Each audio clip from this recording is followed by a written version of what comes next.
say you'll never know till you walk up to that man and you look into his eyes of love and you touch the nail scars in his head. And if you can walk away knowing all he died to do, that's when I'll just have to say, I guess he didn't die for you.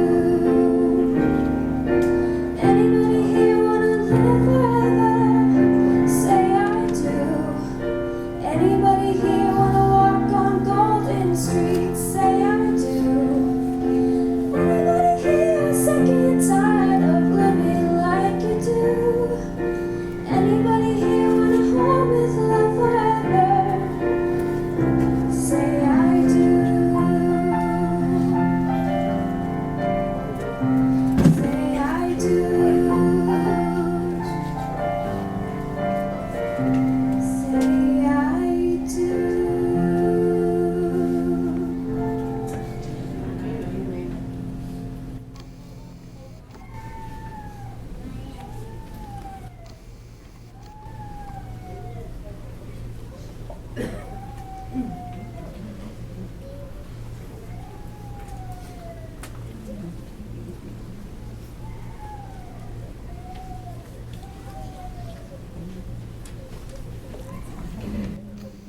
Now is an opportunity for those who would like to pay tribute to Sarah with memories, stories, whatever.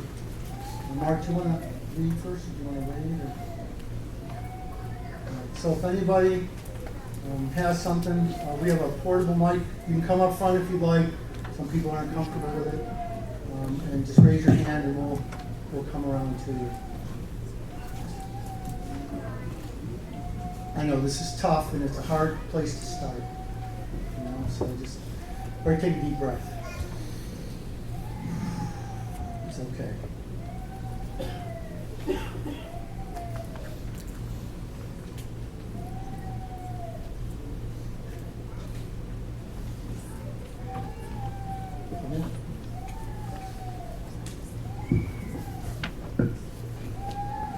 So much for doing cry. I just want to say thank God because I'm not crying.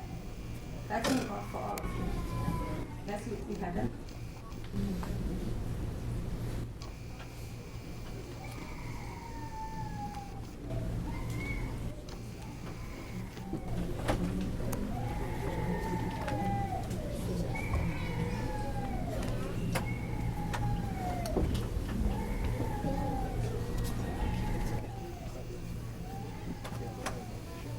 This is my tribute to the second best gift I got as a baby, which is Sara.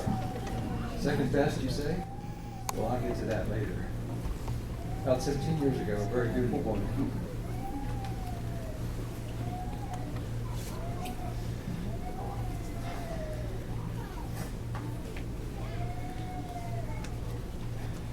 Turned to me at church and flashed a beautiful smile.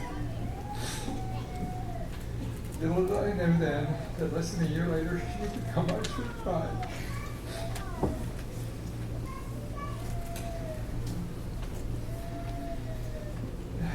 Sara loved space at Kennedy Space Center. She enjoyed camping with friends and family. She enjoyed canoeing, but feared alligators. And loved boating, though she was not a great swimmer. And by now you probably know that purple is her favorite color. She loved to sing, especially in church, where she was part of the praise team.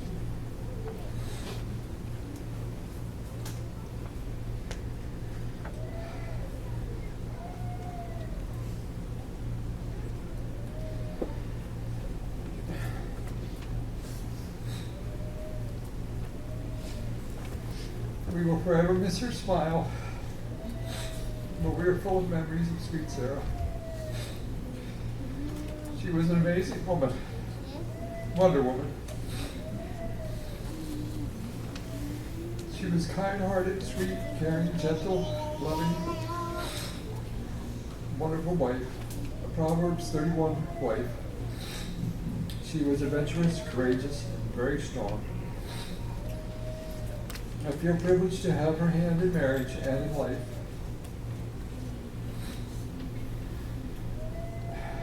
She also brought me 2 amazing daughters, Samantha and Jennifer, and 2 wonderful grandchildren, Fox and Maddie, and my son-in-law Andrew. But what she loved most was Jesus. Which brings me back to the best gift that God has ever given me. That, of course, is Jesus. Jesus died for our sins, that we can spend eternity with him. This is why Sarah did not fear death. She is sleeping and awaiting his soon return. Love you, Sarah.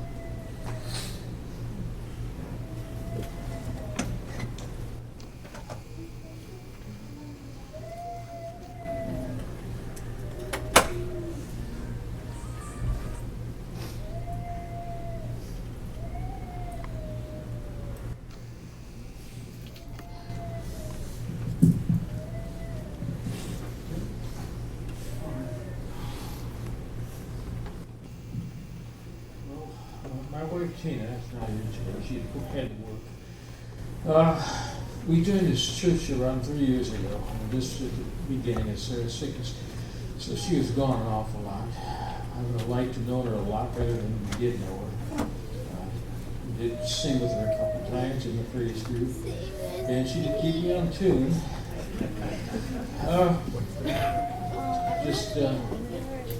Know Mark a whole lot better. We spent some time doing work in the church together. And I do feel for you, Mark. You're a loved brother. I do feel a lot of the sadness and stuff. You are right. You will be with us, and we'll all be with us. I guess that's it.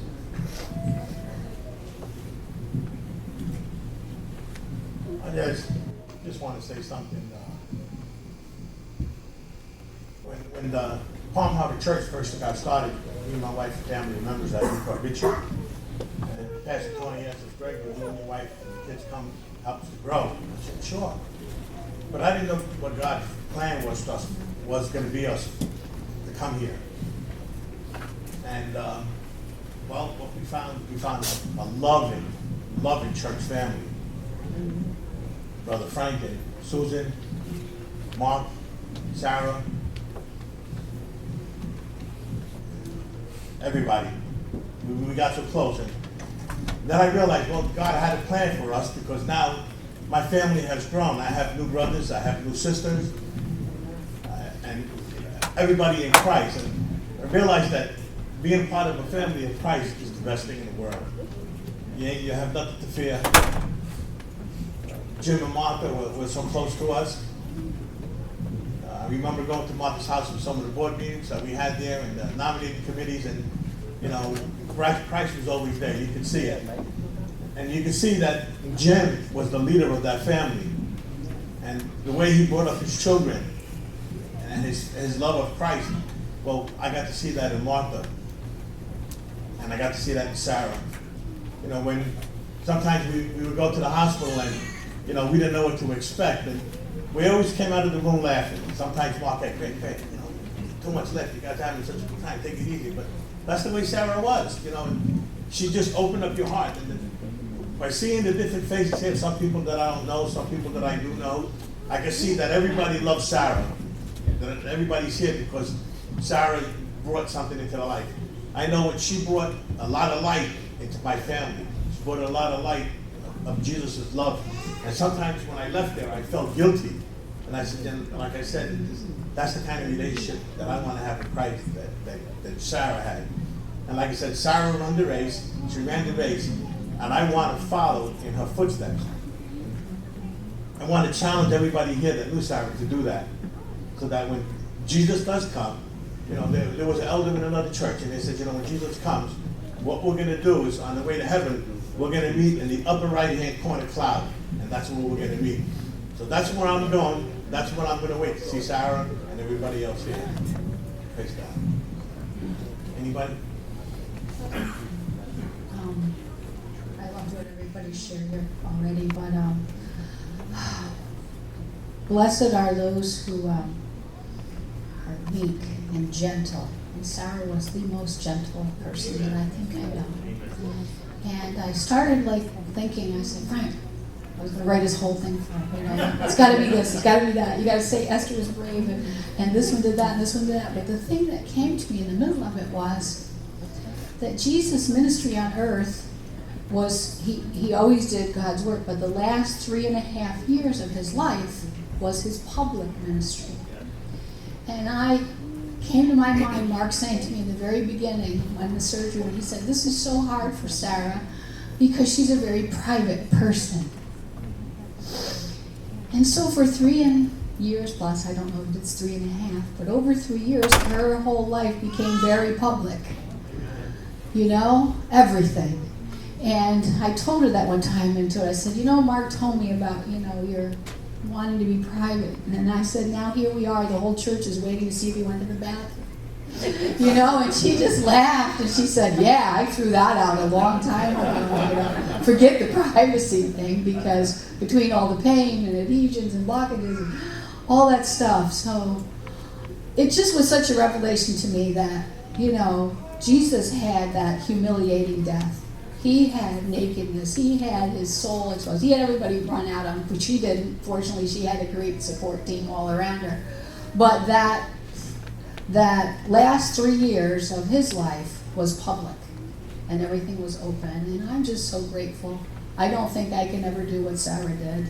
And I know the Lord can give me the power to do it, but right now, looking from where I am, I don't think I'd be so tempted to say, shut the door, go away, come back on a better day when I look a little better or I feel a little better.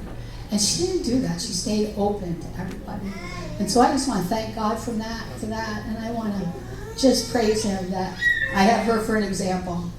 And I also want to say, if this is my little request, if when you're thinking of Sara, when she pops up in your mind, do what she'd want you to do, and that's pray for her 2 daughters, her grandchildren, Mark, and those that loved her, so that they could have that comfort. Thank you. Amen. Anybody else? Friend, family? Something in your heart that you want to say?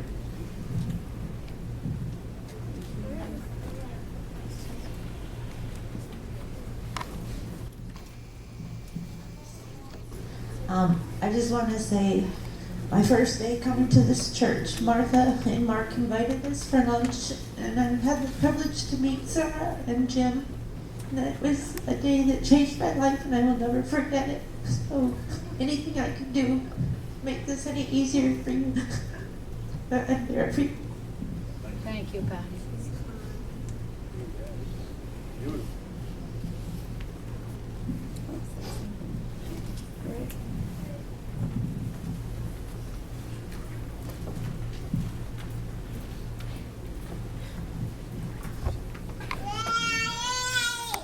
I want to say I didn't know Sara really well. I knew her as my church sister. And we had dinner at their house one time, which was really wonderful. I'm kind of maybe a loner, I don't know. But anyway, I loved Sara. And when I found out she had cancer, I cried. I broke down and cried. And I worried about her. I prayed for her. Oh, for the last 2 years, I think I've prayed for her every single night, asking God to heal her. And when I found out she had cancer, I was so devastated, and I was afraid for her. And I thought, every day I would think, is she afraid that she's, knowing that she's going to go? Is she afraid? Is she worried? Is she scared? And I tried to imagine what she would feel like, and my heart would just break inside for her. And then I heard that she had made her peace. She's made her peace with God, and that she was ready to go, that she was willing to go. And I felt such a relief for her and myself, because I don't know that I'm at that point yet where if I'm going to go today, will I not be afraid, even though I know that God is there and that Christ is on my side. I pray every night, please give Sarah dying grace. Please give Sarah dying grace. So it was such a relief when I found out that she really had this dying grace. And so it gives me hope for myself that when my time comes, that I might be like Sarah's example and have that dying grace and make my faith stronger in the Lord. Thank you. Thank you.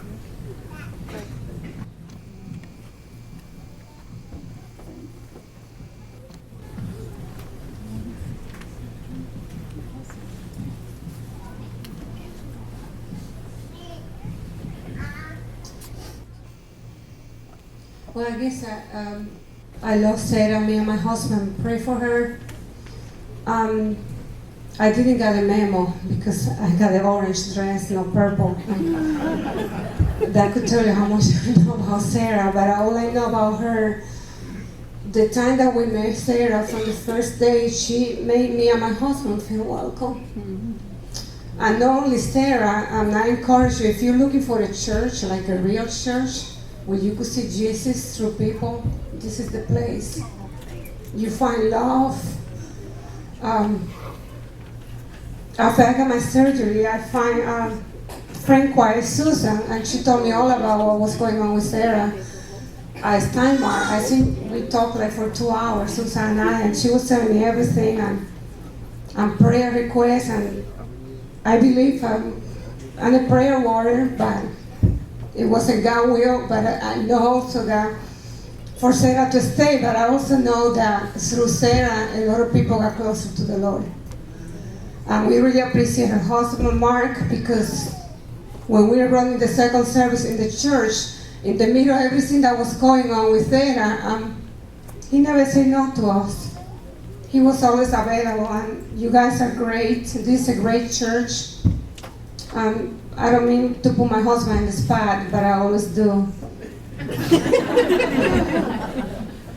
As a pastor wife, I don't know who's walking out of the door today that we might not see tomorrow.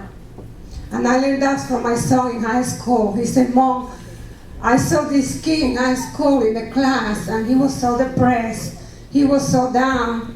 And I didn't know, the next day he killed himself. I didn't knew I would never see him again.